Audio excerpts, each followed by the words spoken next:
The reverse script: the whole family waits for me to accuse my sister of pushing me, but I get up and say, it's okay. Just low blood sugar. I become the villainess in a novel. My entire family can hear the protagonist's thoughts. According to the plot, I'm supposed to trip while walking up the stairs with the protagonist, Lily, and then falsely accuse her of pushing me. As expected, while following her up the stairs, my body uncontrollably trips, and I tumble down the steps. My parents and my older brother eagerly watch me, waiting to see if I will do what Lily's thoughts suggest and blame her. But instead, I calmly stand up, brush myself off, and say, it's okay. I didn't eat enough this morning.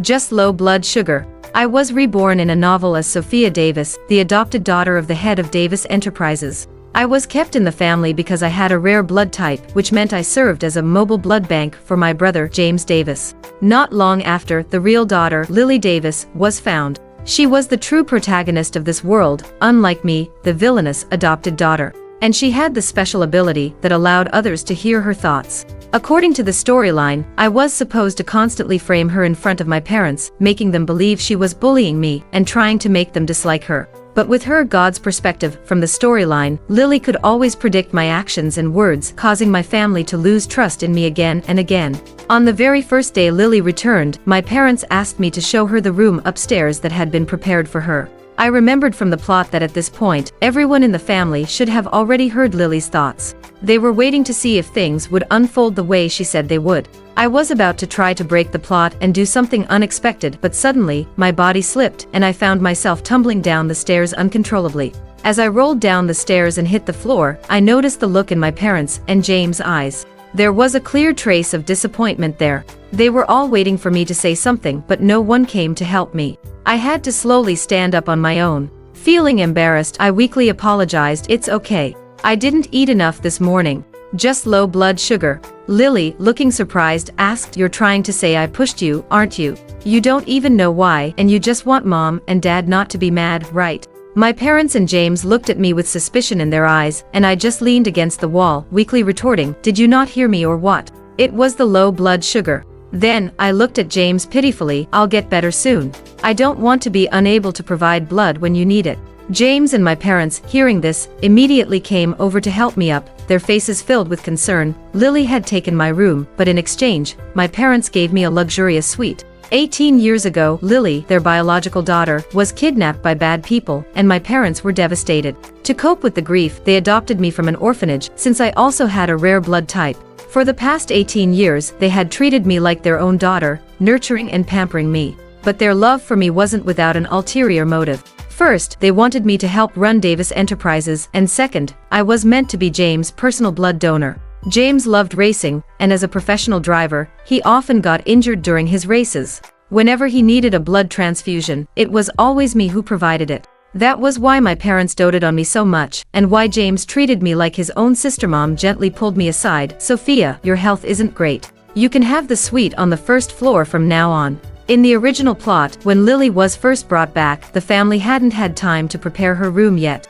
The original Sophia, wanting to show her family how considerate and generous she was, offered her own room to Lily, even though she planned to stay in the storage room, to play the martyr and gain their sympathy. But this time, instead of offering my room, Mom gave me the largest room, the suite, on the first floor, the one where they used to read and write. Lily could already feel the drama unfolding in her mind. She's definitely going to refuse, Lily thought. She'll insist she's just an outsider and keep pretending to be the victim, staying in the storage room. Hearing Lily's thoughts, my parents and James all looked awkward, waiting for my reaction. I hugged Mom happily, acting like a spoiled child. Mom, you're the best. I love you the most. I'll take the suite downstairs. It's more convenient and it'll be closer to James. My parents and James' rooms were on the first floor, so now I was moving down too. Lily would be the only one left upstairs. She seemed confused that I hadn't followed the script. Grabbing my arm, she demanded, you were supposed to refuse, and insist on staying in the storage room. Why the sudden change of heart? She couldn't understand why I wasn't sticking to the expected lines. I had realized something too. When it came to crucial plot points, my actions would be uncontrollable and follow the script, but what I said was entirely under my control. Stay in the storage room, I replied, leaning back. Why would I want to stay there when I have a perfectly good suite? Everyone looked at Lily with confusion. Unable to handle the pressure, she angrily shoved me. From Lily's thoughts, I could tell my family was starting to get suspicious of me. This doesn't make sense, she thought. You're not even their real child. Why have you lived as me for the past 10 years? I come back and suddenly you get the sweet. Are you trying to humiliate me? Why did you even bring me back? She lashed out at my parents and James, venting all the grievances she'd carried for years. But the fact that she went missing had nothing to do with me. I was just adopted later, after all. James, feeling sorry for me, helped me up from the floor and snapped at Lily, "Don't take it too far. You can't just throw tantrums and push people around. Where's your manners? I bet you did push Sophia just now." Lily, having grown up in a small town with poor manners, wasn't about to let James' words slide. She started cursing him out in response. It was all becoming too much for my parents, especially Dad. "Enough," he shouted. "The most important thing is that Sophia gets better. She'll stay on the first floor. The entire second floor is yours, Lily. You can design it however you like. Is that fair now?" James snorted in disbelief, and Mom wiped away her tears. When Lily heard that the entire second floor was hers, the space was several times bigger than my own, she had nothing left to say. The house would soon be undergoing renovations, and my suite would just be rearranged as it was. But Lily's second floor was going to be a huge project. She insisted on a walk-in closet, a study, and a separate bathroom. The noise from the construction made the entire house uneasy. Aside from a few arguments with James, no one really called her out on it. It took over half a month before the renovations were finally done. Lily now had her room, but her closet was still empty, so Mom gave her a card with her allowance for the year. "Lily," she said softly, "I've been giving Sophia and James $1 million a year as pocket money. We've missed out on those 18 years with you, so we want to make it right. There is $20 million, and you can spend it however you like." Lily refused the card, her voice cold. "Lost affection can't be replaced with money. I don't want your money." James, who had been looking at his phone, snorted. "How high and mighty. If she doesn't want it, just give it to Sophia." Lily's thoughts turned bitter. Give it to her, go ahead, give it all to her. You think Sophia's some kind of good person. She's about to sabotage James in his next race. When he's fighting for his life after a crash, she'll pull some pity play and donate blood, gaining all your trust. Then, once you've given her all of Davis Enterprises' assets, she'll ditch you. You'll be left begging on the streets. Hearing her thoughts, James hesitated as he handed me the card. Mom and Dad exchanged a wary glance. The story forced me into a situation where I had to steal something and set Lily up, and when I was caught, I could feel the cold sweat running down my back. But I remained calm. I pulled out the card Mom and Dad had previously given me and handed it to Lily. "You said I've been living in your place for the past 10 years. If you won't take what they gave you, how about you take this card from me?" Lily shot me a glare and then snatched the card from my hand without hesitation. "It's mine to begin with. You should have given it back." Mom and Dad's wariness began to fade. James realized how close he'd come to believing Lily's words and, feeling guilty, pulled out his own card. "Sophia, don't let her get to you. If you need money, use my card. We can share." I smiled and accepted his offer. I couldn't understand why the original Sophia would go out of her way to hurt this brother who was so partial to her. Why couldn't she just live a happy, normal life like any ordinary person? Why did she have to stir up trouble? The next day, Mom took Lily and me to the mall. According to the plot, I would initially eagerly pick out all kinds of expensive clothes and jewelry for Lily. But just as we were leaving the store, I would secretly hide something in Lily's bag to embarrass her. As the story forced me into a certain action, I found myself unable to control my body as it quietly slipped a beautiful, pricey watch into Lily's bag. I wanted to head to the counter to pay, but I couldn't move a muscle. Lily, noticing something was off, started to think to herself, "Sophia just looks down on me for growing up in a small town. She's trying to plant stolen goods in my bag to make me look bad and accuse me of being unrefined." Mom saw the strange expression on my face and started to suspect something was wrong. Lily, now aware of the situation, grabbed her bag and said, "Let's go." She dragged both me and Mom toward the store's exit, and sure enough, the alarm went off as we passed through the door. Mom looked at me, her eyes wide with disbelief. The store clerks quickly blocked our way. "Excuse me, but could you please stop and check if there are any unpaid items in your bags?" I could feel the cold sweat on my forehead, my heart pounding in my chest. Lily smirked, looking at me with a wicked gleam in her eyes. "I don't know. Why don't we check our bags?" Ellerk first searched her bag and sure enough, found the expensive watch tucked into a hidden compartment with the price tag still. Mom, stunned, pointed at the watch with trembling hands. This watch isn't. Before she could finish, the clerk cut her off. Became SVIP. Read all SVIP stories. Oh, this watch doesn't belong to our store. I'll put it back. Could you please open your bags so we can inspect them? The clerk handed Lily her bag back, but Lily stared at the watch in shock. Why would they return it to her if it was stolen? When they searched my bag, however, they found a diamond brooch. It turned out I was the one who had stolen the item. The clerk looked at me in disbelief and said sternly, "Miss, your actions suggest theft. We may need to call the police." I lowered my head in shame. Mom stepped forward to defend me. "My daughter's been unwell lately and she must have forgotten to pay. We don't steal jewelry. We can afford it." We had often shopped at this store and the staff knew us well. They couldn't believe we would be involved in a theft. The clerk, sensing the tension, spoke sympathetically. "Probably just a mistake. Sophia must have absent-mindedly put it in her bag. I'll go ahead and print the invoice. Please give me just a moment."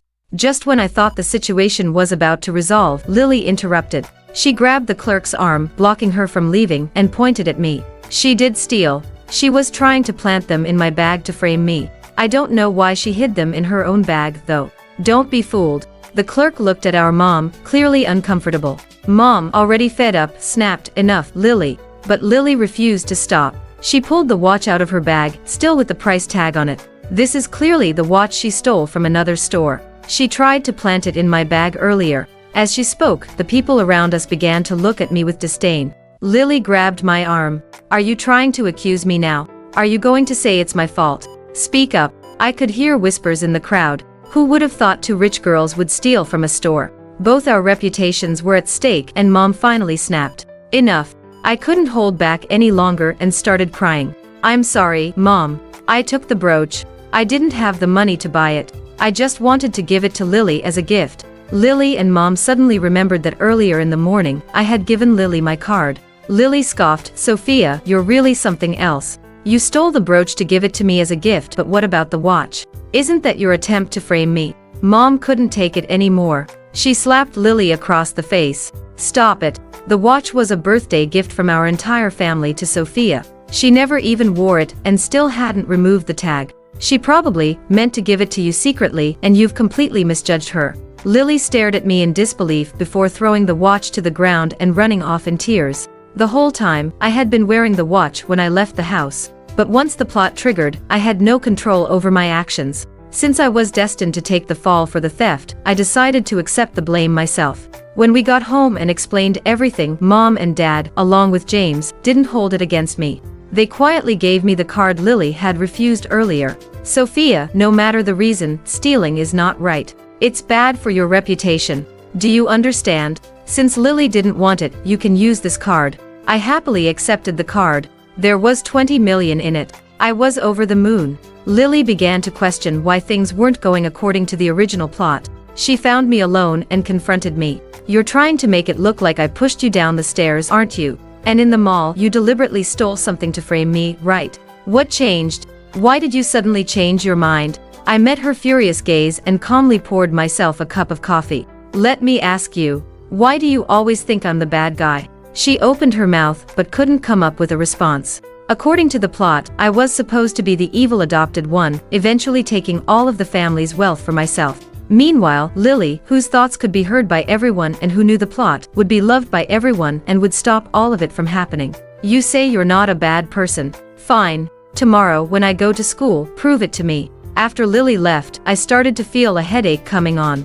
I had almost forgotten that the original Sophia was two-faced. At home, she bullied Lily with fake sympathy, but at school, she openly isolated and ostracized her. What was I supposed to do now? The next day, at school, the teacher introduced Lily to the class as a new transfer student. As soon as she sat down, Lily started mentally complaining. "Once I sit down, I'm sure Sophia will deliberately move my chair, making me fall and embarrass myself." The classmates who could hear Lily's thoughts were shocked. She hadn't said a word, but they could clearly hear her inner voice. They all turned to look at me, wondering if I would actually do what she thought I would. Sure enough, as Lily walked over and was about to sit, my body moved of its own accord, pulling the chair away from under her.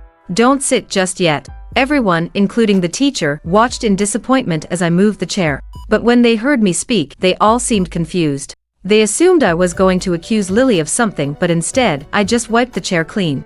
I quickly grabbed the sleeve of my uniform and wiped off some dust from the chair, smiling awkwardly. It's dirty. Better clean it before sitting. The teacher and classmates visibly relaxed. Oh, so I just wanted to clean the chair for Lily, not set her up after all. Lily, Sophia's so nice to you. Yeah, looks like you're really valued at home. Sophia's looking out for you. Even the teacher agreed. Lily, still suspicious, stared at me. You were planning to make me fall, weren't you? Why are you acting like this now? I shook my head, playing innocent. I didn't think that at all. You misunderstood me. With so many people watching, Lily hadn't actually fallen, and there was no way to prove anything. After thinking for a moment, Lily begrudgingly sat down, ready for the next part of her plan. Even though I don't have evidence right now, just wait. After class, Sophia's minions will find a love letter in my desk and make me look like I'm after the top student. That'll make him dislike me right away. The classmates who could hear her thoughts frowned. I was still breathing a sigh of relief from the earlier incident, oblivious to the strange looks I was now getting from my classmates. During the break, my two best friends came over to talk to me. One of them gave me a knowing look. Sophia, everything's ready. Just nod and I'll make it happen. I suddenly remembered a part of the plot I hadn't considered, something to do with Samuel Knight, the straight-A student who was also our cold and distant top student. I couldn't control myself and ended up nodding, though my mouth said, no, don't do it. But the events unfolded exactly as they were meant to. Lily, what did you bring with you today? What's that in your desk? Samuel, who had been trying to help Lily, was interrupted by my sudden confession. As he spoke, someone pulled out the love letter from Lily's desk and started reading it aloud. Samuel, hello. The first time I saw you, it felt like I had met you in a dream. I really like you and hope we can become friends. From M.S. Davis. I froze in my seat, realizing that M.S. Davis was referring to me. When Lily came back, of course, it was Lily who was being accused now. The entire class was looking at me differently. So everything Lily had said in her head was true. Some students started whispering amongst themselves. I can't believe Sophia is like this. Why is she doing this? She's been living in Lily's place for years and still bullies her. Even Samuel frowned, walked over to me, grabbed the letter, and threw it in the trash. Lily's only been here for a day. She's not the type to do something like this. Whoever is behind this needs to stop now. Finally, the real plot seemed to be playing out and Lily slumped over the desk crying with frustration. The classmates, sensing an injustice, started to feel sympathy for her and began turning on me. Hey, Sophia, that's too much. She's your family. Yeah, you're just jealous. Besides, everything you have was originally Lily's. I felt like I was drowning in a sea of angry comments. I had no choice but to explain, okay, fine. I did write that letter. The moment I admitted it, the classroom erupted with even more criticism. But I added quickly, I meant to have Lily pass it to Samuel on her first day. Since you all know now, I gritted my teeth, reached into the trash can to retrieve the letter, bowed slightly, and handed it to Samuel with both hands. Samuel, I like you. Will you be my friend? The class exploded into chaos. Ah, so it was Sophia who liked Samuel. That explains the M.S. Davis signature. We almost got it wrong. Even students from the next class started crowding around to see what was going on. What's happening? Who's confessing? There's a love confession. Go check it out. The hallway outside the classroom was packed, and even Samuel's face turned red up to his neck. Say yes, say yes. Lily, slamming her hand on the desk, yelled, shut up. That's not what's happening. She wrote that letter to humiliate me, Samuel. She doesn't actually like you. Don't let her fool you. People in the class who didn't know what was going on were confused. What's up with Lily? Is she just trying to get attention? Samuel, still staring at me in disbelief, glanced at me in confusion. To prove my point, I grabbed his tie and tugged him forward. Then I gently kissed his left cheek. Immediately, Samuel's face turned even redder, like a lobster being boiled. The classroom exploded again, louder than before. Lily, her eyes wide in disbelief, screamed, Sophia, what are you doing? Are you insane? But I didn't answer her. I just looked at Samuel with a determined gaze. Samuel, what do you say? He stammered, his face still crimson. I will think about it. At that moment, the teacher, drawn by the commotion, came into the room. Upon learning the situation, she called me to the office for a long talk. I could only nod in agreement. What else could I do? This was the only way I could defuse the crisis. After the whole incident, Lily went home and declared she never wanted to go back to school. She insisted on studying at home and preparing for the SATs by herself. Mom and Dad couldn't change her mind, so they hired several tutors to give her one-on-one lessons. Meanwhile, I got a letter from Samuel. "Good luck with the SAT. You'll do just fine." From the way he worded it, it seemed like a polite rejection. He was probably telling me to focus on my studies and leave it at that. I sighed in relief. With Lily deciding to stay home and study, the weird school bullying storylines wouldn't play out anymore. But my mind was still on James. I couldn't help but worry about what would happen in the future. Would that other event still take place? The plot was forcing me to hurt people, and I knew I had to record evidence to protect myself. In the tense atmosphere, the SATs were over before I knew it. Despite being raised in this kind of family for 18 years, I wasn't cut out for academics, and my test scores were so bad that getting into even a community college seemed like a stretch. On the other hand, Lily performed brilliantly, got accepted into one of the top universities, and was even invited to visit. Mom and Dad were thrilled, and even James showed a bit of admiration for her. For the first time, I truly felt a pang of envy toward her. I had no idea what path my future would take in this world, especially if the bizarre plot twists kept happening. I didn't know how to move forward in life with any kind of happiness or stability. As I pondered my future, Samuel surprisingly came to visit me. He showed up with review materials and sat in my living room, while Mom smiled and poured him some coffee. "You didn't do so well on the test," she said. "Are you planning to retake it?" I gave a nervous laugh. Lily, standing nearby, couldn't resist mocking me. "She's never been good at studying. She's definitely not going to retake it," she said dismissively. Then Lily shot me a contemptuous look and started thinking to herself, "If I calculate the time right, James' racing finals are coming up soon. She'll be too busy sabotaging his race." Even though she pretended to give her blood, James is still going to die in the end. As soon as those words left her mind, the entire atmosphere in the room went cold. I shook my head and politely turned down Samuel's offer. "Thanks, Samuel, but I'm not going to retake it. It would just be a waste of time for me." That was when Mom spoke up, her voice full of concern. "So, what are you going to do then? Are you going to watch James' final race?" I wanted to shake my head, but for some reason, my body wouldn't obey. I couldn't even speak. All I could do was give them a helpless smile. That smile sent a chill through the room. It felt as though I had just become a grim reaper, silently declaring James' fate. Mom's eyes reddened and James lowered his head in silence.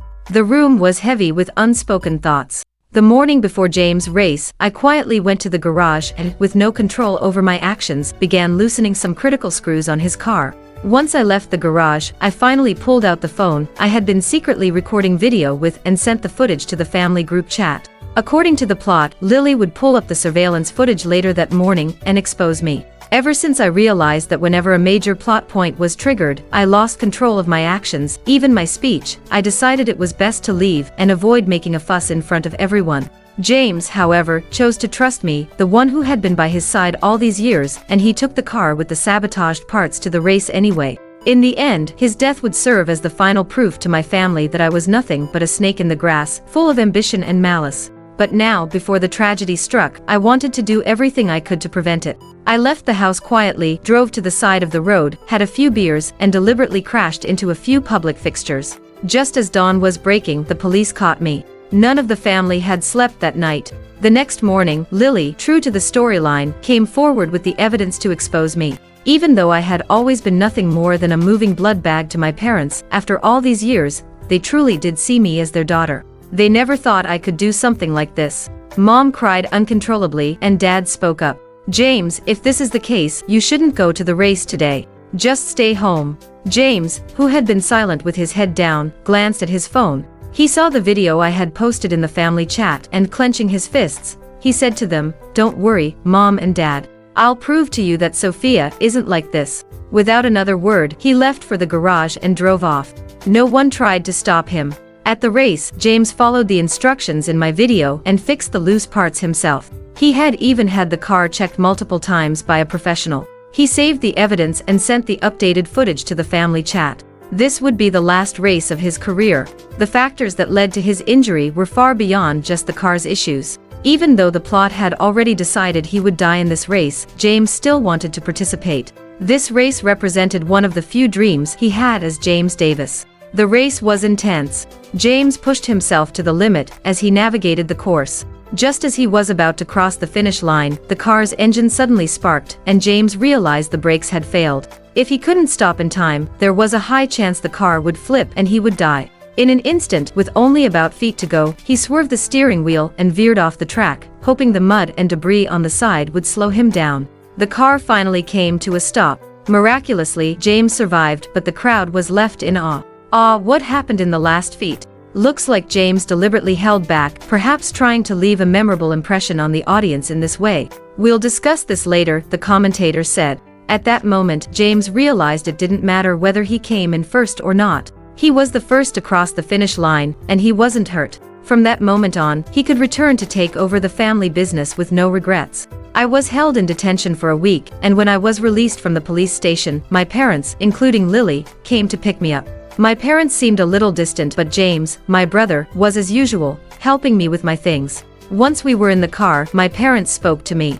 James is going to take over the company from now on, so you don't have to worry about his safety anymore. Now that you're an adult, you can live on your own. We've already bought you a place, so if you have any thoughts or concerns, you can bring them up.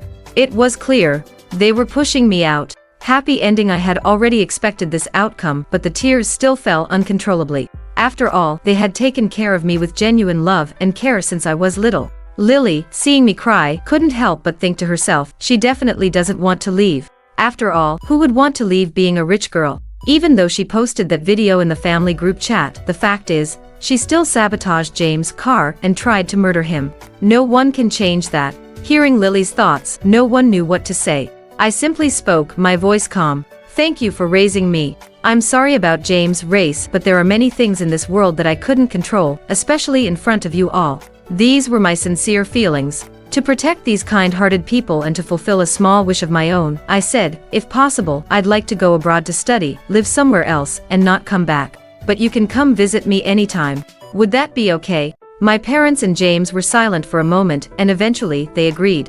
Epilogue 1. I grew up as a rich girl in a poor town, and from a young age, I experienced all kinds of hardship. The people in the town all pitched in to make sure I could attend school from elementary to high school, and I worked hard to keep up my studies. Then, a few officers from the city came to find me. After a DNA test, they revealed that I was actually the daughter of a wealthy family. I was ecstatic. This meant I no longer had to struggle, juggling work and study. I could finally help the villagers who had supported me all these years with a large sum of money. Soon, I was taken to the city, and when I saw Sophia for the first time in the big mansion, a flood of strange thoughts filled my mind. It turned out that the world we lived in was actually a book, and Sophia was the story's main villain. She pretended to be pitiful to bully me at home, and at school, she used all kinds of tactics to isolate and exclude me. Everything happened just like the plot said it would. It was so real, so unavoidable, that I couldn't help but believe it was meant to be. Every day, I was filled with anxiety and fear.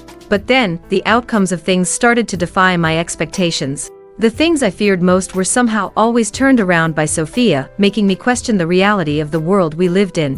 One day, she asked me why I always saw her as the bad guy. And honestly, I was confused too. If Sophia wasn't the villain, I probably wouldn't have disliked her so much. But the plot still moved in the same direction. Every time, she would make a move, only to somehow rationalize it afterward. It didn't make sense, but still, nothing changed. However, the big disaster I had feared didn't happen. In the end, everyone was safe. I didn't become the family's favorite child, but why did I even want to be?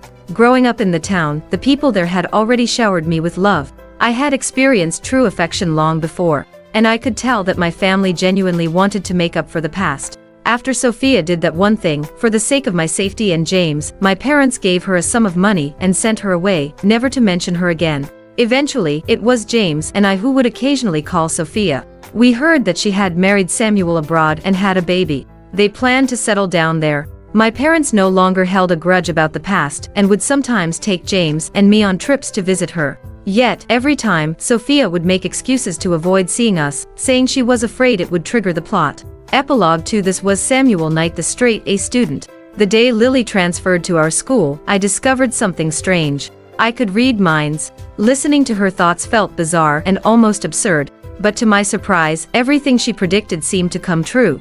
Was she really able to foresee the future? She could always predict the beginning of things with accuracy, but the outcomes never matched her expectations. It left me questioning everything. Who was I supposed to believe? Then came the day when Sophia confessed to me in front of everyone. Not only did she confess, but she kissed me in front of the entire class. At that moment, all I wanted was to get away from both of these girls. It was all too unreal. Whatever the truth was, I had to focus on the SATs. I couldn't afford to let all my hard work go to waste. In the end, I got into the best university, while Sophia, that fool, barely managed to get into a community college. I had the materials to help her, but then I overheard Lily's next prediction. This time, it was something serious about life and death. I started to worry about Sophia. Could she really do something like that? When I watched James race, he was supposed to cross the finish line first, but instead, he veered off course and didn't finish as expected. That was when I started to wonder if Lily's prediction might be true. But just as I feared for James' safety, he somehow survived. He looked at me and said, "Sophia is a good person.